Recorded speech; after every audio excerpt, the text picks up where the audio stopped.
I adjusted my silk blouse for the fifth time, although it was perfectly fine.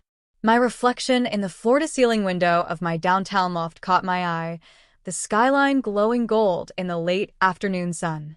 Everything looked perfect, from the neat stack of cookbooks on my desk to the fresh basil scent that floated from the kitchen. But beneath the surface, there was always that tiny, stubborn echo of the past. A ping from my phone interrupted my thoughts. I glanced at the message. Heard about your cookbook. Didn't think you'd make it, honestly. It was from Jason, the cousin who had laughed at me for ruining dinner 10 years ago. My fingers hovered over the keyboard, the old sting still there, but now wrapped in something sharper. Pride. I poured myself a cup of coffee, its rich aroma grounding me as I thought about how far I'd come. The loft was quiet, except for the faint hum of traffic below, and for a moment, I could almost hear my younger self in the kitchen, shaking as she handed over yet another burnt casserole. I had hidden those failures for so long, letting the world only see the polished exterior, the successful chef, the best-selling author. And yet, the memory, the mockery, it never fully disappeared. It was there, tucked behind my smile, behind the glossy magazine features.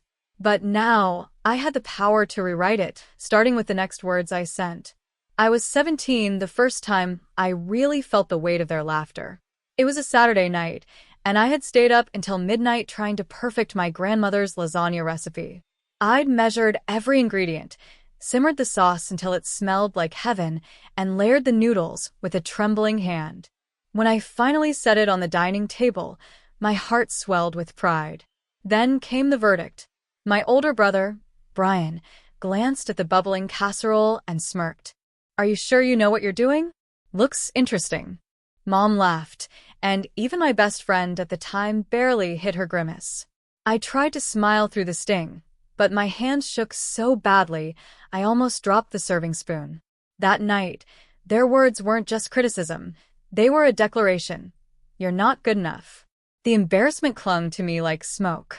I remembered slinking into the kitchen afterward, closing the door and pressing my forehead against the cool granite counter. I wanted to cry, to scream, to run away from everything that made me feel small.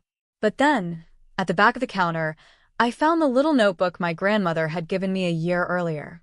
"Your cooking is your voice," she had written in flowing script. "Don't let anyone tell you otherwise. The world will doubt you, but your hands, your heart, they know the truth." I traced the words with a shaky finger, the warmth of her belief seeping through. For the first time that night, I felt a spark of courage. I didn't argue with them. I didn't defend myself. Instead, I made a quiet promise in the dim kitchen light. I would prove them wrong, not by shouting or showing off, but by creating, by mastering, by letting my food speak louder than their mockery. That night marked the turning point. I began experimenting in secret, writing recipes in that same worn notebook, staying up long past midnight to try flavors no one else believed in. I was scared, alone, and uncertain, but also determined. And from that determination, the first faint flicker of my future began to glow. I started small. At first, it was just me, my grandmother's notebook, and a cramped kitchen in my tiny apartment. I would experiment with sauces at 2 a.m., tasting, adjusting, tasting again, until I felt the flavors truly sang. I kept a blog under a pseudonym, posting recipes and photographs that no one I knew would ever see. It was my secret garden, a place where failure didn't sting and curiosity thrived. Then came Marcus, an older chef who had once owned a small but respected bistro downtown. He had stumbled upon my blog by accident and sent me an email. "Your recipes make me want to taste the screen. Have you considered doing this professionally?" My heart thumped. I wasn't sure I deserved the attention, but there was something in his words, a respect for what I was creating, that sparked a courage I hadn't felt in years. Under his mentorship, I learned the craft of presentation, the precision of measurements, and the business side of food. Some nights were endless. I'd be on my laptop until dawn, writing recipes, formatting photographs, sending packages to a few loyal subscribers who had stumbled onto my secret blog. Doubts crept in constantly. Was I wasting my time? Did anyone outside of my quiet corner care? And yet, small victories kept me moving forward. My first positive review from a food critic was like sunlight breaking through clouds. The first paid order, a box of cupcakes for a local event, made me understand that my passion could actually sustain me. Each success, no matter how modest, layered a quiet confidence over the nervous tremors I used to feel. I also became careful. I couldn't let the old voices, my family, the people who had mocked me, see how far I was going. I posted only generic updates on social media, sharing photos of a weekend bake, without revealing the client or the growing popularity of my work. The world would see me as confident, maybe, but not unstoppable. That part was mine alone. By the time my first cookbook was ready for submission, I had built a small army of supporters. Marcus, a few loyal online fans, and the quiet encouragement of my grandmother's words. Each page of the manuscript felt like a reclamation, each recipe a declaration that I had been right about my own talent all along. The late nights, the secret experiments, the silent victories, it had all led to this. And so I waited, quietly, patiently, for the moment when the world would finally taste what they once dismissed. I wasn't just cooking anymore. I was writing my own story, one flavor at a time, and no one, not even the people who had laughed, could take that away. The day they walked into my kitchen, I had just finished tasting a caramel drizzle over a batch of salted chocolate tarts. The aroma of vanilla and roasted nuts hung thickly in the air, and my apron bore the faint stains of a day's labor. I had always imagined this moment, but imagining and living it were worlds apart. It was my family, Brian, Mom, and even Jason, stepping through the doorway, their expressions carefully neutral. They had expected what, exactly?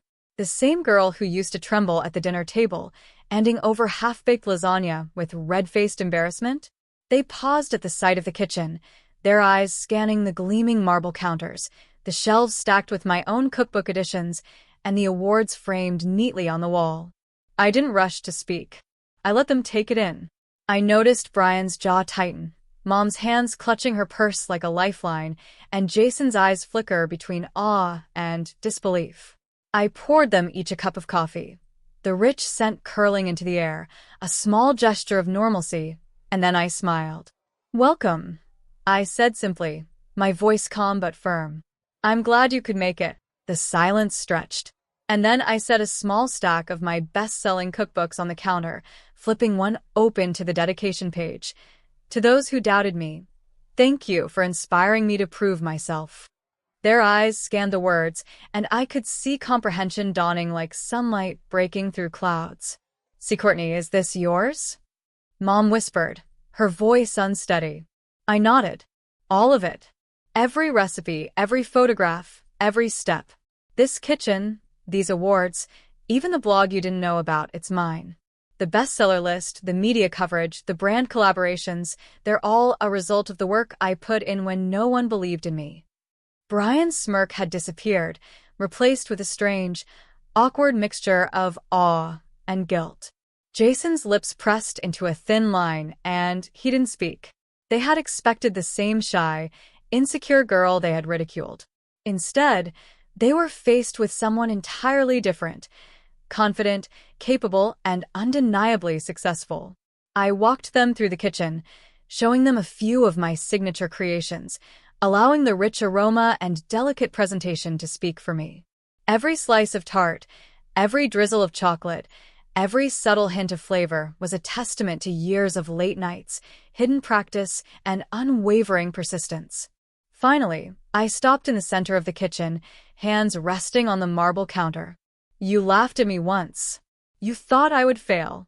And I almost let that define me. But I chose differently. I worked, I learned, I created. And now, this is the life I built." The room was silent. Then, Jason swallowed hard. I had no idea." "No, you didn't," I said softly but with unmistakable authority. "And that's exactly why I'm showing you now." For the first time, they saw me. Not the girl they had mocked, but the woman I had become. And the power in that realization was intoxicating. For the first time, I held the upper hand. The same people who once laughed at my cooking now looked to me, uncertain, waiting, as though I could decide their fate with a single word. And in a sense, I could. But this wasn't about revenge. It was about boundaries, growth, and respect. I took a deep breath, the smell of freshly baked bread and roasted garlic grounding me. I've come a long way. I began, my voice calm but firm. And I'm willing to share a part of this journey with you. But only if certain things change. Mom's eyes widened. Change? Yes, I said. You mocked me. You dismissed my passion. I won't let old patterns continue. But I also believe people can grow, if they choose to. I placed my grandmother's worn notebook on the counter, the pages slightly curled, the handwriting a reminder of where it all began. Brian, I said, looking at my older brother first, I'm willing to let you help with small projects, but only if you stop belittling others' efforts. You need to start respecting someone's work before you criticize it. If you can't, you're out. His jaw tightened, but I could see understanding flicker in his eyes. Mom swallowed, voice trembling. And me? You'll support, not judge. You'll listen when I talk about my work, not interrupt or correct. You'll also pursue something of your own passion. Find your purpose instead of living in someone else's shadow. Then I turned to Jason. You, too. No more snide comments. No more underestimating people. If you want to be part of my life, you'll respect that I've built this with my hands, heart, and time. I wasn't cruel. I wasn't exacting revenge. I was drawing a line. Each condition wasn't arbitrary. It was tied to their growth and healing. They had the chance to step up, to shed the toxic habits that once hurt me, and to engage with me as equals, not skeptics. Their silence was heavy, but I didn't rush them. I let them feel the weight of my words, the quiet authority that came from years of proving myself. And then I smiled, soft but unwavering. I care about all of you, but I will not compromise who I am. If you're willing to meet me here, we can move forward together. If not, then I'll continue alone, and I won't look back. The room seemed to shift, the air charged with possibility. They were faced not only with my success, but with their own choices. Continue old patterns or embrace change. And for the first time, I felt an exhilarating mix of power, clarity, and compassion, a realization that I was no longer the girl they had mocked, but the woman defining the terms of her life. Weeks passed, and the changes were subtle but real. Brian started volunteering at a local community kitchen, learning to channel his energy into helping others instead of belittling them. Mom signed up for a culinary class of her own, laughing nervously as she measured ingredients, and even Jason began to compliment my work genuinely, without the sarcasm that had once stung so sharply. I watched them, quietly proud, sipping coffee at my kitchen island, the aroma of fresh bread mingling with the faint scent of herbs from the windowsill. It was not about control anymore. It was about witnessing growth, about seeing people choose to shed old, toxic behaviors and step into something better. Sometimes, late at night, I would pull my grandmother's notebook from the shelf. The pages were worn, slightly stained from years of flour and sauce, but the words still carried the same magic.